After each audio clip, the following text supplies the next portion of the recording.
to Community Connections with Children's Services Council of St. Lucie County. I am just one of your hosts, Sean Boyle, and with me is... Ashley Mock. I almost forgot my name. I was going to say, were you going to say my name? I don't know what I was going to say. Well, welcome to the half-hour best way you can start your day, or if you happen to be watching this at night, best way you can end your day by listening to this and or watching this program, so we can talk about what resources and things that are available for children and families in St. Lucie County. Now, we are very fortunate in that this is a weekly radio program, but once a month, thanks to WLX, the St. Lucie County Education Channel, it's also a monthly television program. Yes, we're just talking about that with our guests, about we don't do this every week. Right. I don't know that we could handle doing this. We will continue to do this until it goes high definition. And then you have to find another host. But welcome. At the Children's Services Council, besides hosting a monthly television program and a weekly radio program, we do 5 things for our community. And those 5 things are: 1, make sure every baby's a healthy baby. 2, stop child abuse before it happens. 3, keep kids off the streets. 4, keep them in school. And 5, keep them off drugs, alcohol, and other risky behaviors by offering programs and resources for all families in our community. You did a good job. I was watching you count those. Making sure I stayed on 5. Right? Making sure you got all of them. I appreciate that. So there's a couple different ways where you can learn more about those programs. One of them is obviously by watching or listening to this show, which is a great start. Once a week on the radio, Sundays at 10 a.m. or on WLX once a month. That's right. We like those options. But you can also visit our website, which is www.cscslc.org. We have all of our program information listed there, along with success stories, a community calendar, all kinds of things that we share there.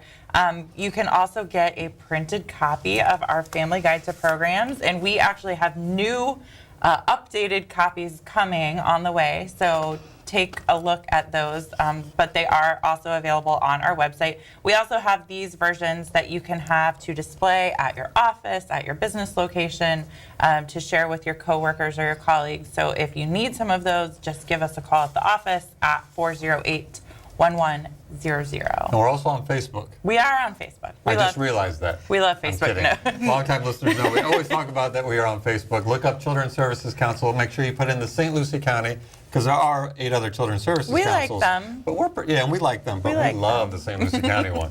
That's right. And we post on there nearly every day, whether it be inspirational messages or, more importantly, or just as importantly, resources for families to use. So I'm going to mention one of those actually, because I got really excited when I learned about this, and it was information that was shared with our grade level reading partners across the country.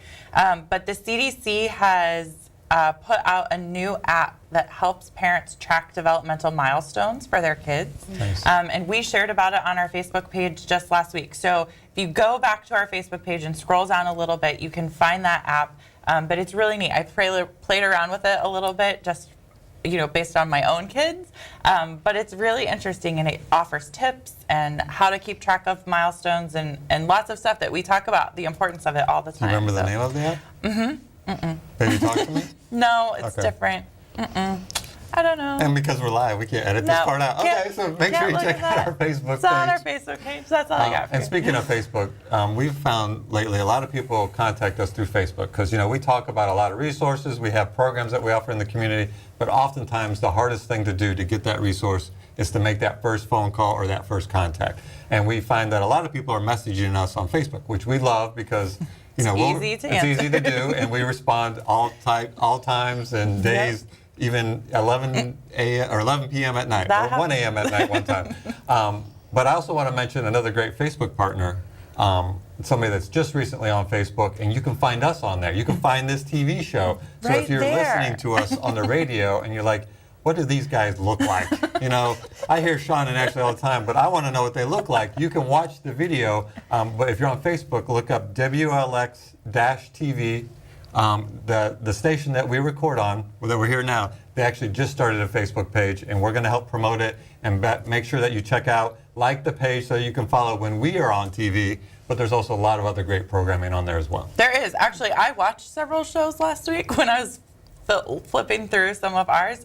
There's been really great guests recently. So it's a great way to learn about things that are happening in our community, because we talk all the time about making sure that you know what's out there. So it's a really great way to learn about things that are going on. Do you watch our show ever? I don't like to listen to myself, so no. I watch our show when somebody texts me and says, Sean, You need Why to look at did the you- camera more. I'm why like, did I don't you look do at the camera? So I look, I'm like, yeah, I don't look at the camera. So real quick, before we have a couple announcements before we get to our guest, I just left a meeting where we were talking about, in St. Lucie County, when a newborn, we're unique in our community because we have a Children's Services Council. And by having a Children's Services Council means that we have more resources for children in our community than some, and I would say even most.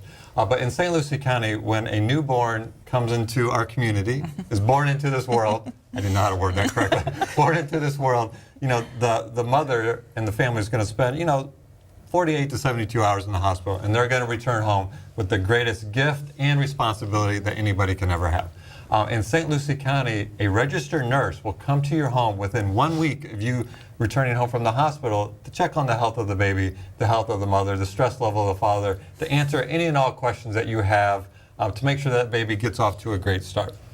We are fortunate that we have that resource in our program that's universal for all births in St. Lucie County, and we need to make sure that you, the listeners, even if you yourself aren't expecting, if you know a new mom, if you go to your workplace and there's somebody that you know is expecting, or your congregation, make sure that they know that they need to sign up for that nurse home visit. I can't tell you how many success stories we have of simple things like the mother learning the proper way to breastfeed, all the way to a life being saved because of that nurse home visit. And we don't just stop there in our community. At month 2 to 3, there's also a follow-up visit called the brain visit, where they talk with parents about what they can expect from developmental stages of their child and ways that they can help stimulate brain development as parents, even as young as 2 to 3 months old.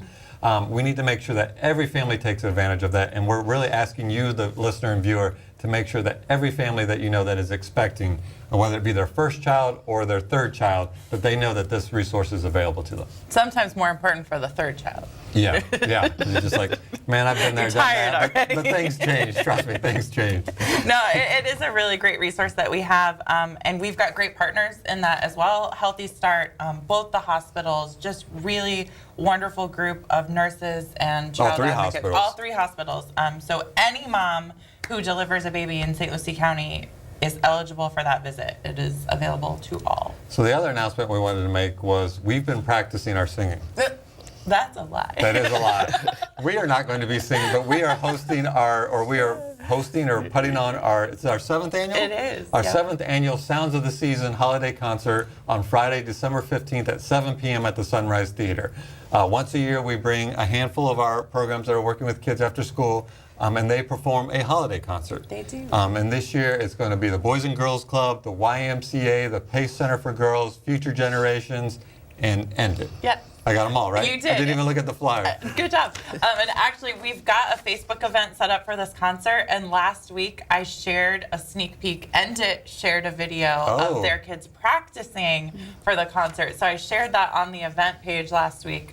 So you can go check it out and get a little glimpse of what's going to happen. And you may ask yourself, Sean, how much does this concert cost? It costs nothing. It's our way of giving back to the community, to get the community in the holiday spirit. In turn, we ask the community to come to support our children, because there's going to be about 50 to 80 children on stage, and they need that community love and that audience to give them the courage to perform. And we always get that. It's always a great time. So you can get tickets. I have tickets here. Come to the studio. I'm just kidding. If you go to the Children's Services Council office or the Sunrise Theater, like I said, tickets are free. All that we ask for is that if you come on December 15th for the event to support our kids and get in the holiday spirit, you bring either a new or gently used children's book so that we can repurpose them and get them out into the community of those families that don't have books for their kids. Yes. Yay. We're excited. And so, and also we are not performing, so please. No. We will be hosting. We will, but we don't sing. But come anyway. It's a great time. We don't And make sing. sure you get your tickets early, because traditionally, Every year, about 3 or 4 days before, we run out of tickets. So make sure you hit the box office at the Sunrise Theater, or you hit us up at our office in St. Lucie West. Yay. All right. Are you ready? Yeah. Okay. She's been waiting. She's been laughing at all her jokes. I like it. I was hoping to hear a duet. No singing today. But we're really excited. We've got a great guest with us today. We have a wonderful partnership in our community with Suncoast Mental Health Center, and from time to time we invite counselors onto the show to talk about... Usually this time of the year. Usually this time of the year, to talk about issues facing children and families. And we've discussed all kinds of topics, but this time of year specifically, we like to have the conversation about stress and holiday stress and what that does to families, because we know that in my household, it is crazy all the time, but specifically during the holidays, it's extra crazy. There's family in town, you're traveling, who knows what's Holidays going on. is great family time, right? But it's also great expectation time and great pressure on everybody to be their best. And sometimes that spills over to the family dynamic. And I think we both speak from experience. And I think all of our listeners and viewers know that holiday time, while great, is also very stressful. Yeah, so we're really lucky that we've got Sharmaine LaFleur with us today from Suncoast Mental Health, who's going to talk with us about some of the things that families can anticipate, address, maybe some tips to go over them. But before we get to that, give us a quick kind of overview of Suncoast. I hope that a lot of our listeners and a lot of our community is familiar with Suncoast because you guys do such great work in our community. But for someone who maybe is not familiar, give us a little rundown about what Suncoast does. Sure. Suncoast Mental Health Center is an organization that is community-based, first of all, and we service the Martin County area, the St. Lucie County area, Indian River County area. So we're covered in those areas, and we provide for our clientele psych services, therapy services, and case management services. And we are family oriented. So even though it's community based and we provide individual counseling, we most definitely include the family as a part of that journey for our clients. And I'm sorry, I was going to say that's something that we talk about frequently. You know, we get calls from families, from parents typically who are looking for a counselor, looking for a resource, but don't want to be sort of shut out from that conversation. And you guys do a really great job of incorporating all of the concerns that the family has and addressing them together. Yes, we are in the homes with the family. Now, there is a balance between providing a safe, nurturing environment that is confidential, as well as including the parents on topics that need to be addressed overall. So as a therapist, you have to find that balance in providing that atmosphere for the child to share whatever it is need to share that they can't perhaps tell their parent, but you be that support and that bridge to connect that child to that parent or parents. And it's such a great resource in our community. And you know, it's kind of a national conversation about we as a communities need to take mental health, you know, reduce the stigma. Mental health is, we obviously are concerned if Ashley comes in and she has 102-degree temperature and is coughing, she's going home for the day, right? But if somebody's, struggling with their mental health, we're trying to break that stigma, right? And I say all this to say that my family has utilized Suncoast for my kids, and I will tell you that you hit it right on the head. It's very family inclusive. A lot of our sessions took place in our home, and I remember I told the therapist, I'm like, look, I don't get home until 7, right? Work, and she's like, that's okay, I'll bring a pizza. And I was like, all right, yeah, that works for me. So I say all that so that if you or your family are struggling with mental health issues, that's okay. The reason why that Suncoast exists is to help you and your family, and they do it in the best way possible by working with you so that everybody feels comfortable. Absolutely. And you guys do, just so that, we'll get asked, you take most insurances, you work with families that are on Medicaid, you have options for payment if Sliding scale. If that is an issue. So really, it is available to everyone. Absolutely. And even if you don't have insurance, we have a family benefits coordinator that could take you through that process. And we have interns. So perhaps there's no means for Medicaid or any type of insurance. Our interns are there to provide excellent services. I started out as an intern at Suncoast. So definitely, whatever the situation is, come see us and we can help you.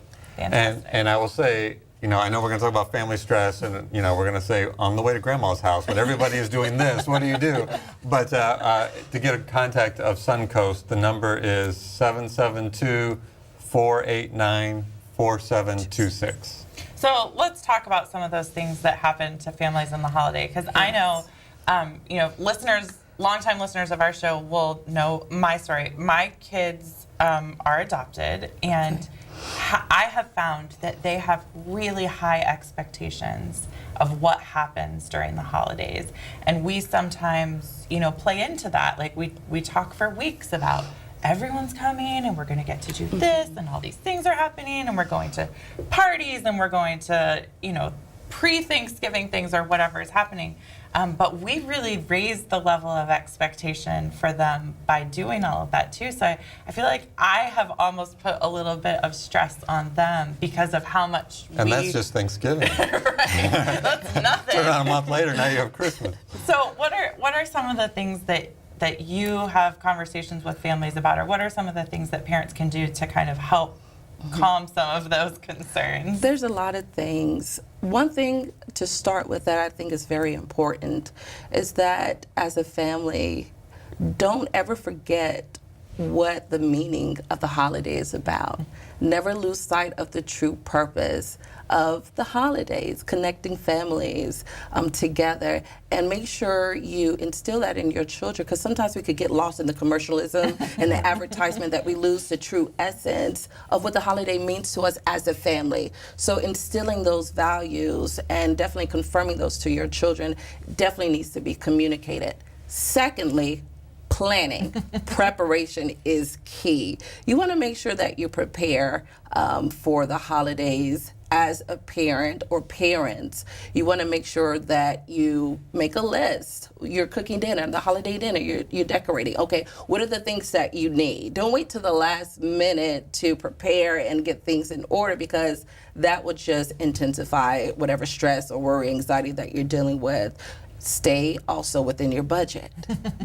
Oh, that's a good one. Stay within your budget. Set a budget. Okay, your kids may have certain expectations of what they want for Christmas, and you can be honest and let them know, okay, this is what we're working with, okay? So be realistic far as your expectations. Don't go above your means, because that will add more pressure. Now I'm nervous my wife might be watching the show. That's my biggest fault. Now you're in trouble. I like what you said, though, about sort of conveying those expectations to your kids, too, because I think we forget how much they understand about what's happening, in our family dynamic and everything that's going on. They really get a lot of it. And, just sharing with them, this is what's going to happen, these are the things we're going to go through, and having them help in sort of that planning process can help alleviate some of that stress too. Absolutely. Definitely communicate with your kids on what to expect. And I heard you say that you kind of raised the bar. You want to make sure that, even though you're enjoying the essence of what the holiday brings, that is within reason, because guess what? Life goes on. You still have the same responsibilities and the obligations, and after the holiday is over, you don't want to be left depleted. And then another thing to take into consideration is your health. Make sure you're getting proper rest. Make sure you're continuing, the proper exercise regimen, staying away from the carbs. Ouch. But you want to make sure that you have the holidays, right? I mean, within reason. So you have the stamina, for all the families that is coming by and everything. So that's important. That reminds me that it's important for my kids too, because when they're out of school for whatever time, you let them stay up later, you let them eat more treats, you let them do all of those things, but those have a real lasting effect sometimes. And what about, because I know my kids are older, but I remember, in the holidays is typically when you see family, but a lot of times you see family that you only see periodically throughout the year. So is it a good idea to let them know X, Y, these people are going to be here and this is how they're related to us, as opposed to what one of my children went up to, to their uncle and said, "Who are you?" Why well, that's your uncle. Yeah. Don't you remember? Well, but that's true. Sometimes you don't get to see all of your family except it can be overwhelming. Yeah.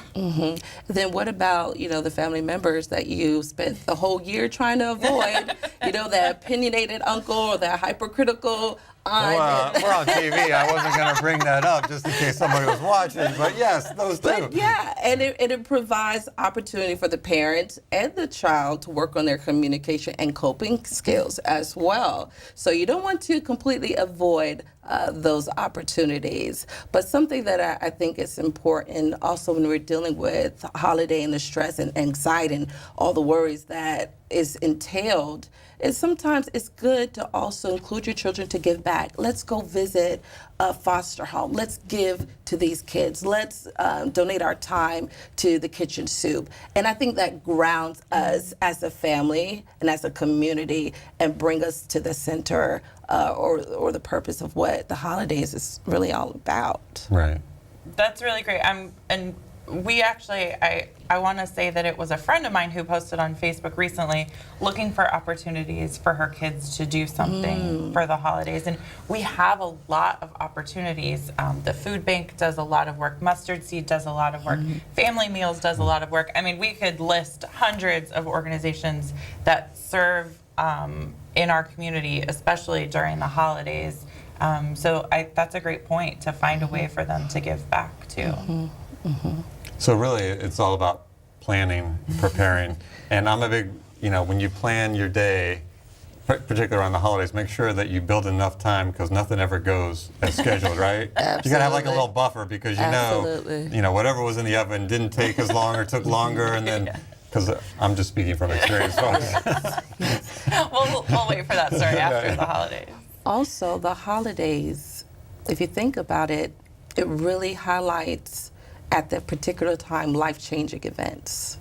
So for instance, if you're divorced, if there's a passing of a loved one, you got to also consider the holidays will intensify the reality of that life-changing event. And a lot of people find it difficult to manage those certain seasons because of the absence of that person or the separation of that. And then kids, sometimes they have to share that time with one parent when they're accustomed to being together as a family. So that also kind of interjects a different dynamic in the family system. And so as a therapist, when, I hate divorce, let me just say that. I hate to see what it does to the kids, let me put it like that. And it's so common, but kids find it hard to adjust and to adapt that no longer it's one, but it's separated. And so as a therapist, when I'm dealing with a child that is when they're finding a difficulty in balancing being here, over here, being there, what I do as a therapist, I bring them to the point that no matter what, their parents love them. Because sometimes they can feel neglected, maybe something was wrong with them, that's why they got divorced. So reminding them, bringing the parent together, let's talk to the kid and address what issues are going on with them. And I think that's important because that's the truth of the holidays for some families, that they're not together, they're separated. And I'm glad you brought that up because, speaking from experience, I lost my father a few years ago, and the holidays, as soon as you said that, I was just like, oh, you're totally right. It brings back, your Christmas memories when you had your entire family there.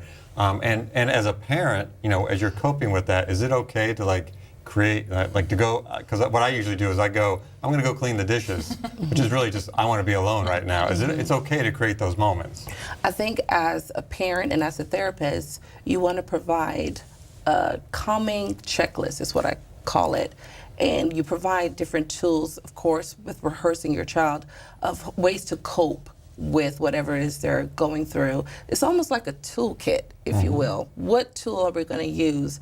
And communication is so vital. I find that in today's society, as families, we're so detached from one another. The children, they're on social media, the parents are on social media, and so everyone is in their own island, if you will. So coming together, talking and communicating, hearing what's going on with your child, listening deeper, asking open-ended questions to really be in tune with what feelings are internalized in your child or children is key. When you can hear what's going on internally, let's talk about solutions. Don't fix it for them. Don't try to be the fixer, but bring them in in the problem solving mechanism, and let's decide what are some solutions that we could utilize in this situation.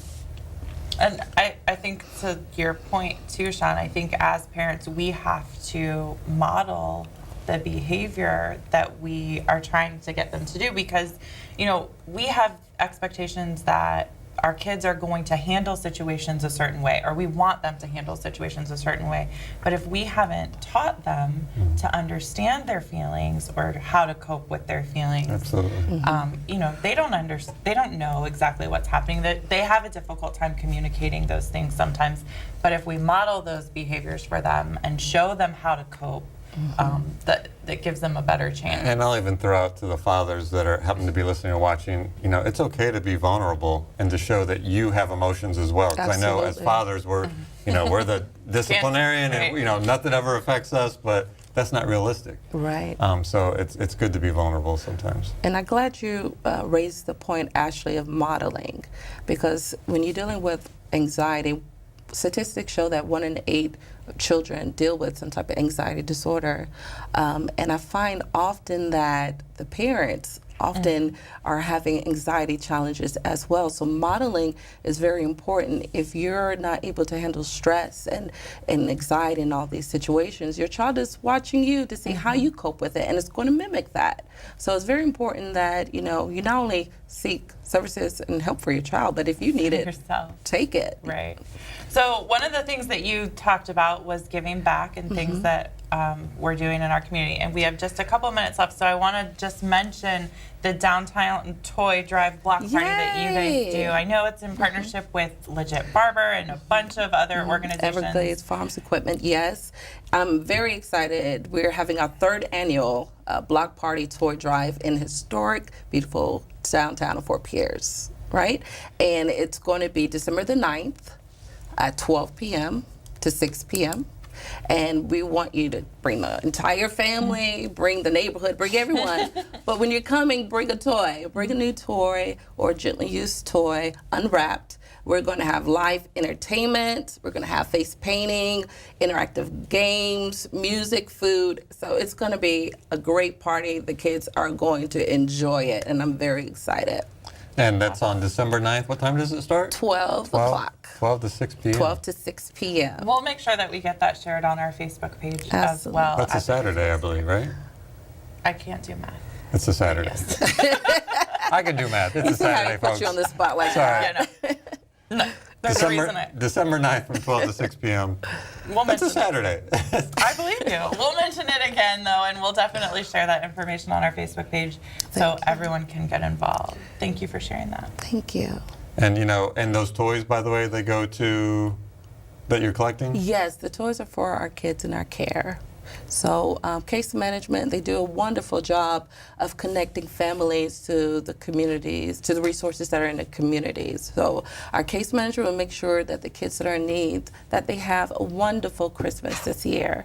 So definitely make sure you bring the toys out for the kids, because our kids need it. A lot of kids are in need. Oh, So, great. Awesome. Thank you very much. Well, thank you for coming on. Yeah, Greatly Thank you. appreciate it. Thank you for having me. We might have to bring her onto our radio program as we know. get closer to Christmas, because that's a whole nother level, right? It's way different.